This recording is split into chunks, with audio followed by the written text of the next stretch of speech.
So hello, everybody. My name's Stephen, and I'm with the Center for Constitutional Studies. Today, we're speaking with Professor Andrew Leach, who is a professor in the Department of Economics and the Faculty of Law at the University of Alberta. And we're hoping to dive into the Impact Assessment Act reference case that recently came out of the Supreme Court of Canada.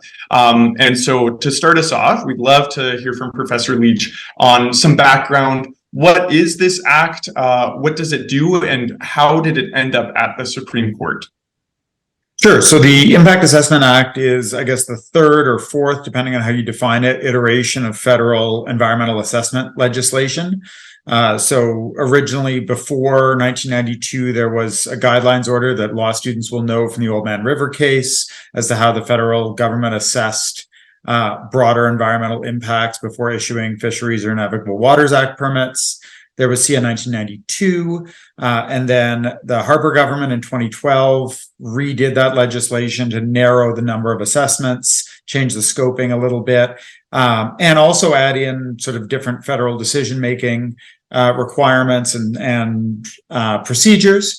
And then this Impact Assessment Act, which was part of the much maligned Bill C-69, was the Trudeau government's refresh of federal, what they no longer called environmental assessment legislation. They now call it impact assessment legislation, which speaks a little bit to some of the issues here, that the federal lens in this legislation was broader than previous similar legislation.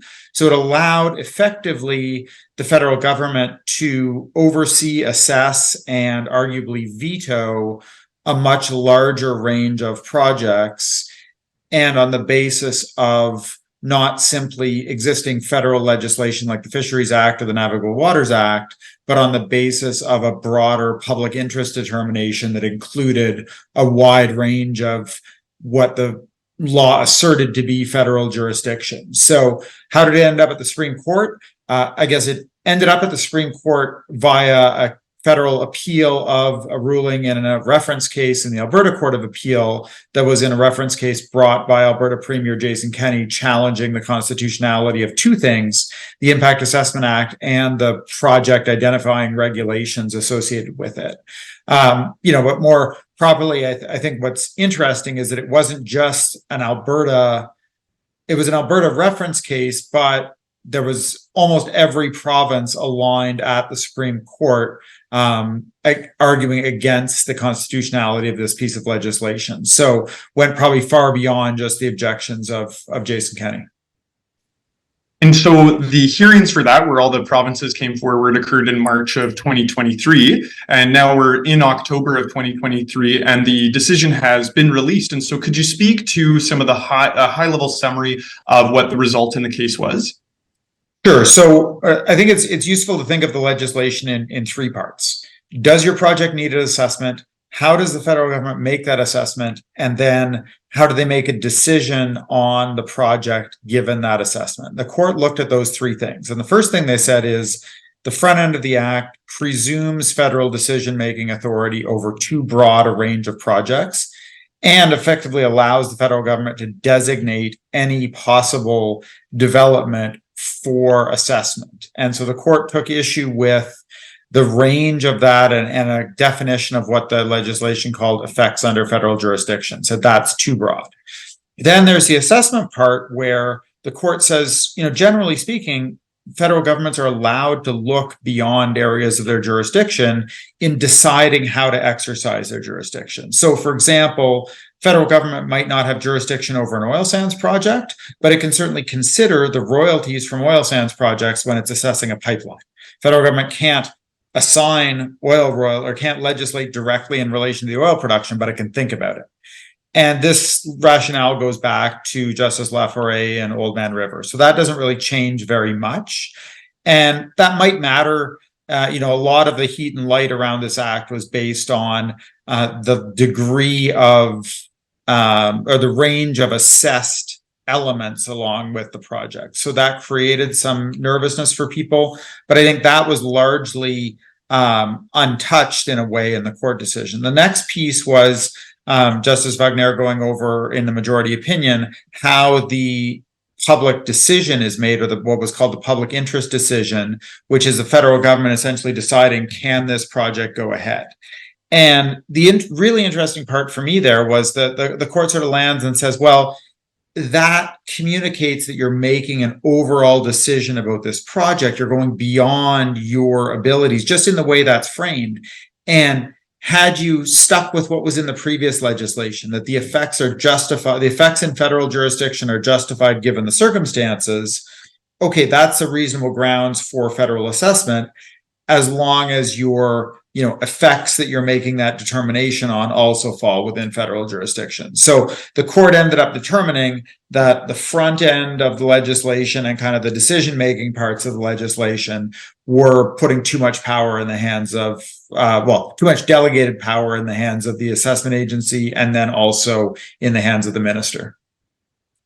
And so there were parts, as you're iterating, of the act that were found to be unconstitutional, but yes. Would you be able to speak to parts that the court found to be constitutional as well? Yeah, so the court was very clear that, when it's a decision that's with respect to something which is happening on federal lands or clearly within federal jurisdiction, that the federal government has this decision-making authority. And importantly for the rhetoric, one of the things that was not touched in this at all really was the federal legislation in respect of pipelines, the Canadian Energy Regulator Act, which was part of Bill C-69, but not part of this reference.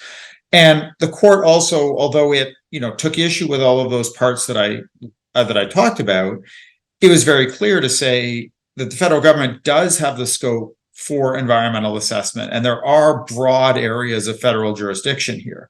And so, there's one small part of the act that the court says, well, yeah, that part's clearly in federal jurisdiction. The rest of it is off the books. But really, the issue was, or the rest of it is unconstitutional. It's not yet off the books.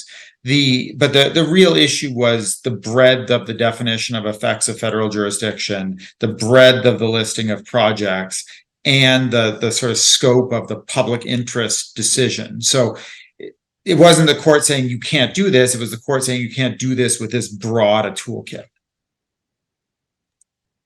So alongside the majority opinion, there was also a dissenting opinion provided. And so I'm wondering if you could briefly kind of summarize that for us as well. So, the dissenting opinion, I confess I haven't spent as much time with the dissent as with the majority, but the dissent would have allowed the act in whole, which, I think is maybe something that, had it been considered, I think that's where the new law would have come in this case, because the federal government had asserted some pretty interesting claims of jurisdiction.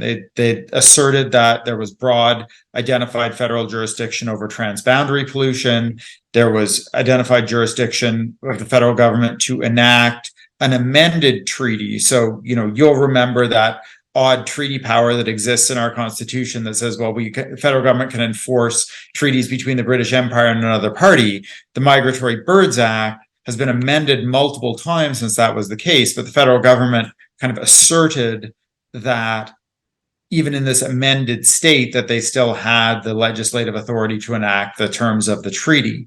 And so that was never really argued at trial, but it's implicitly, I would argue, would have been adopted in order for the dissent's reading the act as a whole. So I think that's where there would have been some potential new law here to widen the breadth of federal jurisdiction, to take on this sort of effects-based constitutionalism that we haven't seen in other court cases.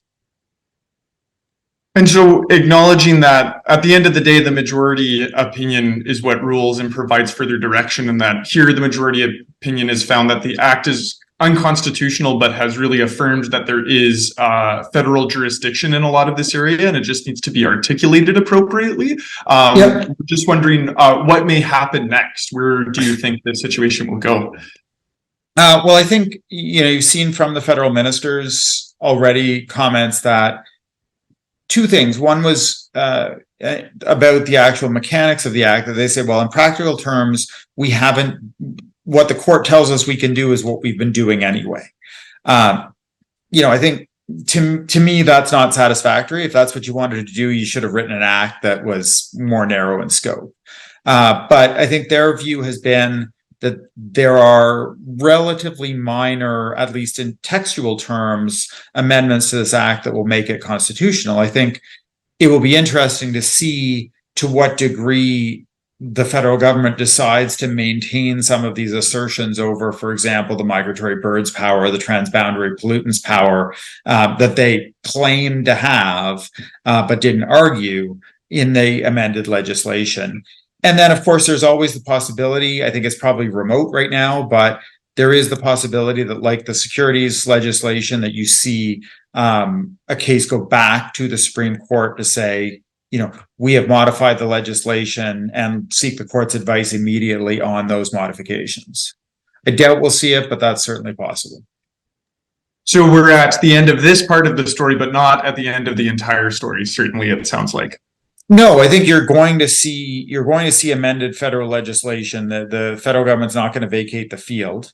And I think that's what everybody's going to want, right? You want to have a process for the issuance of federal permits, even if it's back to something that's closer to the guidelines order in Old Man River, a process that says, under what circumstances do I allow a permit under these extant pieces of federal legislation? But I think the federal government will probably want to assert slightly broader decision-making authority than that. So we'll see how far or how close to the line they want to get in their amendments. It'll certainly be an interesting area of constitutional law, and so we really thank you for sharing your expertise with us here today. And we also just want to give you an opportunity. We know that you've released a book recently that relates to energy and environmental law and policy and constitutional matters, so would love to give you an opportunity to plug that quickly. Sure, thanks. So I have a new book out. It's called Between Doom and Denial. It's published by Sutherland House in Toronto, and it's tied to 3 lectures that I'm doing for the McGill Max Bell School of Public Policy. Now, it is definitely not a constitutional law book, although I will say that I had one paragraph in it on the IAA reference that tried to predict what the outcome might be. And I think I got most of it pretty well in line, saying that the court would not grant some sort of interjurisdictional immunity to provincial resources projects, and it would not find that valid federal legislation doesn't apply to provincial resource extraction or such things. But other than that, it's mostly an economics book about climate change and the policy decisions we make around climate change, but certainly would love for people to pick up a copy. And I think November 21st we're doing, if that the date's still to be locked in, but we will be doing an event at the law school at some point soon. Awesome. Well, that sounds exciting as well. Thanks again for joining us today, Professor Leach, and have a great rest of your day. Thanks for this. Really appreciate it.